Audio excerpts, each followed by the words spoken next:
የኤማሁስ መንገድ እንዴት ደስ የሚል ታሪክ መሰለሽ። ማለት ቤተክርስቲያናችን ከዳግማይ ትንሣኤ ቀጥሎ ያለውን ሳምንት ኤማሁስ ብላ የምጠራው እሁዶቹን በኋላ እና ያን ቀን ነው የሚነበበው።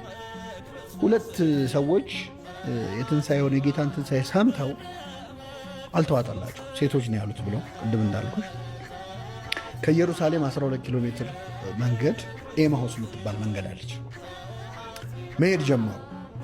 ሉቃስና ቀሌዮጳ ይሏቸዋል የኛ ሊቃውንት።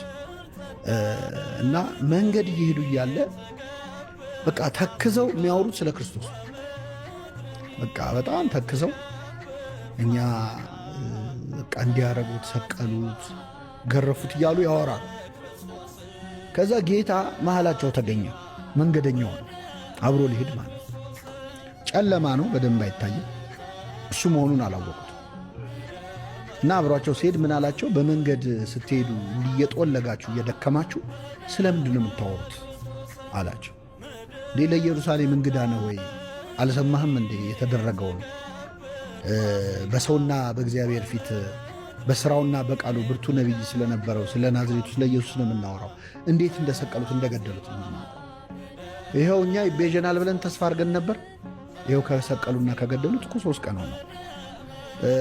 ሕያው ሆኖ አይተነዋል የሚሉ ሴቶችን ሰምተናል፣ ሴቶች ሰምተናል አሉት።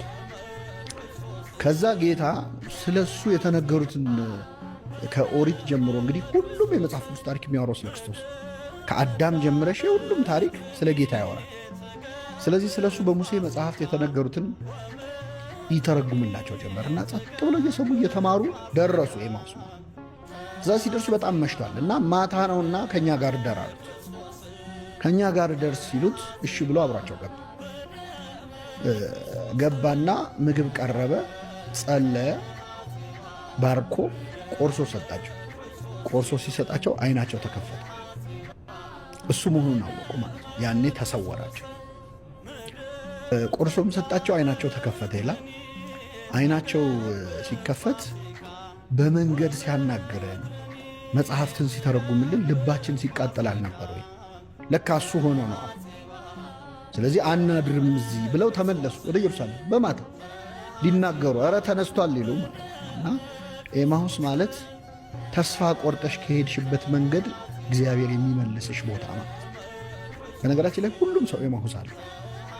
አንዳንዴ ሰው በእግዚአብሔር ተስፋ ቆርጦ ከዚህ በኋላ ምን ያደርግልኛል ብሎ ጥሎ መሄድበት ጊዜ አለ። የመሸበት ሰዓት ማለት ነው። ከኢየሩሳሌም መራቅ ማለት ከእግዚአብሔር ከቤተ ክርስቲያን ከመንፈስ